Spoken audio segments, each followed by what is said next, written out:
Quantas pessoas atuam com pesquisa, independente desse grupo que trabalha na Fundação Cultural?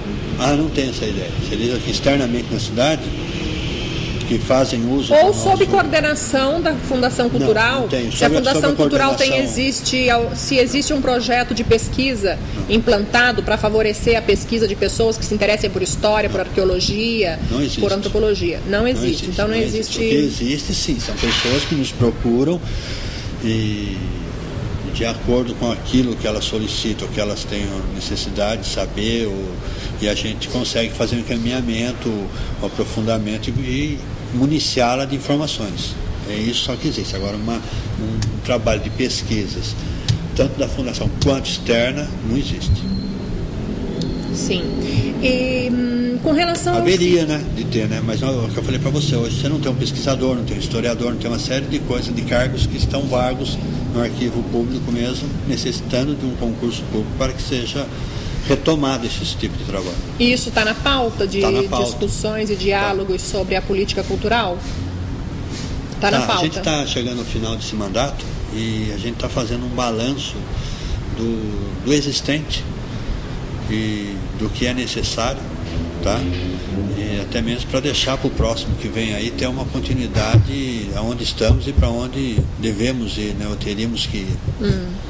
Então está bem uma clareza, não só para ele, como também para o futuro prefeito. Ele já começa a tomar conhecimento desses dados, para que comece a pensar efetivamente na área cultural, como ela deve ser vista, visto que cada secretário, cada um sabe da importância da sua pasta, Então, até então, quer dizer, eu não vejo sendo dada a prioridade que eu gostaria que fosse dada à área cultural, Ela é assistida sim, mas não da forma que eu acho que deveria. Então a gente tem que deixar bem claro para o próximo que vem aí o que temos por fazer. A luta é grande, tem muita coisa para ser feita, muita coisa para ser melhorada. Então, Luiz Fernando, porque nós vivemos numa área de intensa pesquisa científica tecnológica, Nós vivemos numa região, que concentra investimentos públicos e privados no setor de pesquisas científicas tecnológicas. Jacareí tem como referência, se vê como referência nacional, um acervo arqueológico que se concentra aqui nesse espaço, nesse antigo galpão da rede ferroviária. Ele se encontra encaixotado. Esse acervo se encontra dentro de caixas, conservado dentro de caixas. E esse acervo representa, e as pesquisas desenvolvidas pelo núcleo arqueológico representam uma referência em arqueologia no Vale do Paraíba. Até no Brasil. É real isso? É real isso. Nós recebemos materiais até de Tocantins, até de Goiânia, entendeu? Por determinação do IFAM ou até mesmo da USP, você entendeu? A gente acaba até recebendo de Ubatuba, Canas, enfim. E dada essa importância que... Então acabou sendo um núcleo de referência, Hoje nós estamos aí tentando fechar mais um convênio com a USP, de forma a ter um investimento em equipamentos, até mesmo em mão de obra para pesquisas, tudo nessa área, Nós estamos nessa conversação, já estão vindo aqui alguns técnicos da USP para conhecer os nossos espaços, para ver as nossas necessidades. Então nessa área como você vê esse acervo conservado aqui nesse galpão?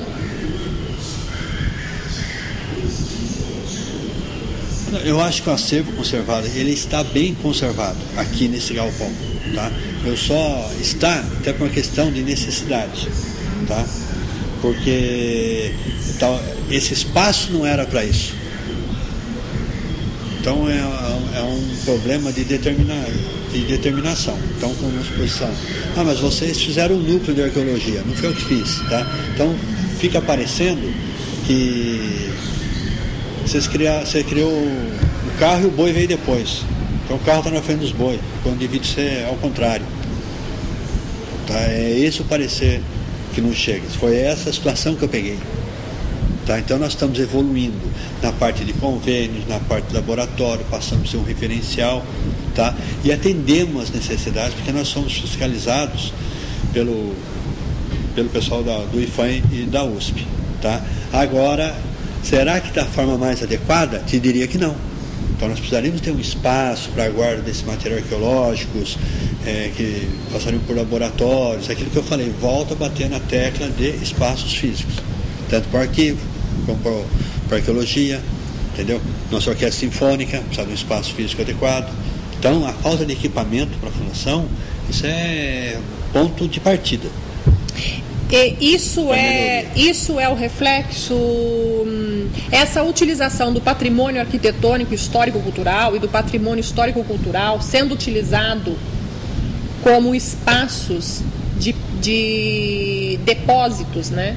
Que preservam e que conservam e que guardam outros acervos que também fazem parte do patrimônio. Essa utilização desses espaços se dá então em função da falta de espaços destinados a área cultural. Exatamente, sem dúvida alguma. Sem dúvida alguma. Tá? Você pega o nosso depósito aqui onde estão essas coisas de arqueologia, vamos supor, todo esse material aí, esse espaço é um espaço para exposição. Tá? A exposição arqueológica, sim, a destinação era essa. Tá? Ele tem toda uma concepção quem fez na época, que era para a pessoa vir e estar sempre aberto, com guarda, para visitações, isso e aquilo. Então você, em detrimento do próprio acervo, da responsabilidade que você tem com esses convênios, você foi obrigado a suprimir a parte de exposição para poder atender ao seu compromisso com esses convênios. Para poder manter esses convênios. Exatamente. Então, quer dizer, a parte da arqueologia nossa também não chega a atuar 100% em função até mesmo disso. Né? Que seria muito importante você poder a gente traz para cá as escolas. E por que será, agora é uma pergunta mesmo, por que será que as verbas, no caso você disse que mesmo para espaços públicos, esse como do Parque Municipal, recebem verbas a nível federal? Né? Existem destinadas verbas. Por que será que para a criação de espaços mais adequados e espaços que correspondam às necessidades dos acervos e do patrimônio que a cidade já tem, por que será que não é possível conseguir verbas? Não, é possível. Dizer que não é possível é meio difícil. Até pela importância do trabalho realizado. É até possível, tá? Entendeu? Estamos tentando escrever projetos para a criação desses novos espaços, sim, tanto em termos federal como estadual, para ver qual tipo de apoio que nós podemos buscar para que resolver esses problemas de espaço, tá? Mas não existe assim um projeto que te dê um prédio, você entendeu? Então a prefeitura tem que entrar com a contrapartida de colocar o prédio e você conseguir os equipamentos, as melhorias necessárias para a manutenção e, sei lá, para viabilizar o prédio enquanto aquele uso que você quer destiná-lo. Entendeu? É uma exposição. O governo federal não tem um projeto, claro, que te dá assim um teatro. Tá? Agora, se você comprar um espaço e quiser, através de um projeto que se apresenta no governo federal, adequar aquele espaço a um teatro, aí sim é possível. Mas você já tem um espaço. Dá para entender o que eu estou querendo colocar para você? Mas se eu comprar um Cine Rosário, eu consigo a reforma, isso e aquilo. Mas ele não me dá o Cine Rosário. Então eu teria sempre a contrapartida do município, até grande, no caso cultural. Né? Então eu queria deixar a conclusão que o que é destinado em termos de orçamentário para o Ministério da Cultura, em termos de nível Brasil, e o que é destinado no município, tá? Se equivalem, é muito pouco face às necessidades. Por isso, desse tipo de dificuldade. Entendeu? E com relação a espaços históricos culturais, patrimônios históricos culturais, que tiveram uma outra destinação, calcadas na legislação atual de defesa de patrimônio, mas eles tiveram a nível nacional, porque existem as leis a nível nacional, através do IPHAN, que regulamentam essa salvaguarda do patrimônio. Mas nós sabemos que existem outras esferas a nível estadual e a nível municipal que podem defender, salvaguardar e tutelar o que se entende de importante e de referência no município, ligada à cultura, à identidade cultural e à busca de mais informações na área científica, na área de pesquisas e tudo mais. Então, como você vê espaços e reservas do patrimônio histórico-cultural que sofreram nos últimos anos loteamentos? Eu não sei se você vai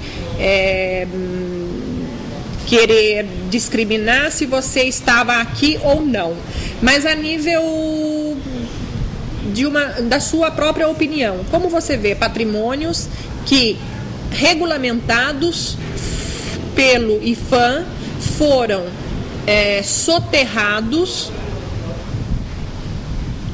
e permanecem sob as residências dos loteamentos que ocuparam os espaços desses sítios arqueológicos?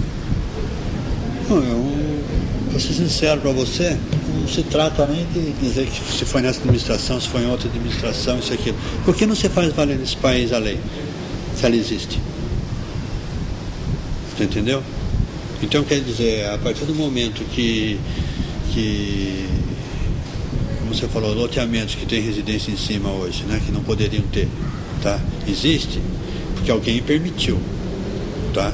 Agora, independente que você vai ferir o proprietário o prefeito que permitiu isso ou aquilo, o IPHAN que deveria se colocar efetivamente. Nós, como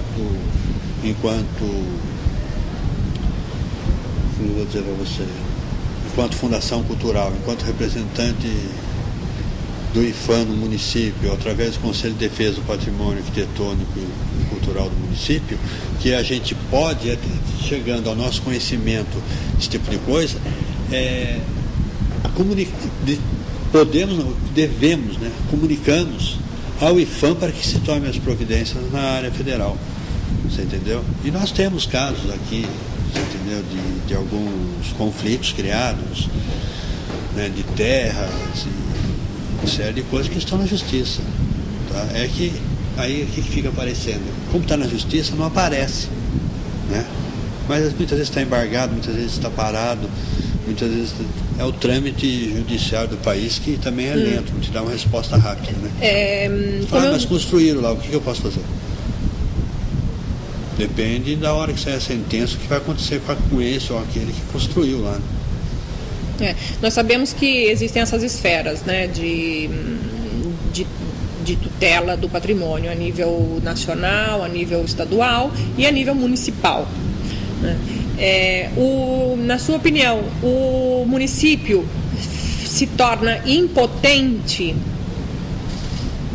em tutelar esse patrimônio, como os sítios arqueológicos que poderiam ter se tornado, a partir da vontade política do legislativo ou do executivo ou de um próprio munícipe, poderia ter se tornado um museu aberto de arqueologia, que não é um sonho nem ideia do romantismo. Isso faz parte de uma concepção já mundial, existente em outros países há mais de 100 anos. Os sítios arqueológicos poderiam se tornar museus abertos de arqueologia, poderiam se tornar escolas de arqueologia, em que estariam ligados a projetos educacionais, projetos inclusive de formação de mão de obra adequada para a realização de trabalhos na área de pesquisa. E visto que estamos nessa região tão fortemente ligada à área de pesquisa científica tecnológica, né? Em algum momento passou pela imaginação ou pela possibilidade de se criar um museu aberto de arqueologia em que Jacareí seria referência real como salvaguarda e tutela do patrimônio histórico-cultural? Porque nós sabemos que os nossos sítios estão embaixo das casas construídas nos loteamentos. Né? Então, veja bem, se eu falar para você que passou pela cabeça esse tipo de política. Iniciativa, tá? E política. Aí eu teria que falar para você, tem que ver com aqueles que estavam aqui na época, quando surgiu isso, se efetivamente pensar dessa forma. Acredito eu que não. Tá? Jacareí é referência no Brasil em termos da portaria 230 do IPHAN. Nasceu assim depois de uma discussão arqueológica criada no Santa Marina aí, onde ficou famoso. Na época o prefeito acabou sendo chamado de São Paulo, isso e aquilo, e o IPHAN, a partir daí, tá, dessa discussão que começou em Jacareí, criou a nível nacional a portaria 230, que trata toda essa área de arqueologia. Então, quer dizer, Jacareí aí passou, antes mesmo de ter esse núcleo, até uma referência no campo arqueológico. Essa discussão começou aqui. Sim, porque as peças se encontravam lá também. Então, agora veja só, a discussão não veio depois das peças, os fragmentos estavam lá. Já estavam lá. Certo? Falando. Não existia uma pesquisa. Não, estou dizendo então, os fragmentos estavam lá, vieram à tona através da construção do forno da Sebracê. Na hora que vieram os loteamentos, lotearam a área, descobriu-se que tinha, criou-se o impasse, onde depois nasceu essa lei 2000, essa portaria 230 do IPHAN. Ela é nova. Entre aspas, podemos considerar que ela é nova. E ela hoje serve o Brasil inteiro. Né? Você tem o vale inteiro riquíssimo nessa área arqueológica. Tá? Então, é o que eu falei para você. Uma das e por que maiores... não se tornar, visto que somos referência na pesquisa científica tecnológica, por que não se tornar uma referência na pesquisa real na área de humanas? Não, então, espera aí, olha só. Na área de humanas e até mesmo de ciências naturais. Então, você tem hoje, vamos supor, você fala assim, por que ele pensou nesse museu a céu aberto? Por que ele pensou na série de coisas? Porque você só está mexendo com iniciativa privada, né? Quanto não ia custar isso para o município a partir do momento que ele resolve não trazer uma indústria para aquele determinado local e fazer daquilo um museu natural, museu aberto, né? Então, o que acontece? Quais são o que é facultativo dentro da arqueologia? Né? Que se faça pesquisa, que se faça o salvamento, posteriormente, dos que se dê a utilização que queira ou que seja disseminada daquela área. Então, isso foi feito. Tá? Isso foi feito. Isso está sendo feito. Sim, são as regras, inclusive, dadas pelo IPHAN. Então, quer dizer... Eu pergunto sobre a iniciativa municipal, né? Porque sabemos que nós podemos... Não existe. Por exemplo, o legislativo é um corpo que pode legislar, inclusive, em defesa da tutela do patrimônio histórico-cultural, arqueológico, arquitetônico, antropológico. Né? A minha pergunta foi ligada a isso. Se em algum momento você observou alguma iniciativa ou do Executivo, através da Fundação Cultural, ou do Legislativo, em pensar em salvaguardar e tutelar de modo autônomo, inclusive, esse patrimônio, não somente decorrente das regras e regulamentações que o IPHAN determina, porque nós temos essa autonomia. O município pode tutelar, inclusive, o seu patrimônio. Tá, mas existe uma legislação clara nacional e o município... Já existe. Então, existe. Por iniciativa do próprio Executivo até. Entendeu? Quando ele cria... Ele cria o CODEPAC, que é o Conselho de Defesa do Patrimônio Arquitetônico e Cultural do município, então ele já teve essa iniciativa que independe de IPHAN, depende de uma série de outros. É um conselho municipal deliberativo, diga-se de passagem. Tá? Então, chegamos a um ponto em que estamos nós, a nível de município, com a responsabilidade de um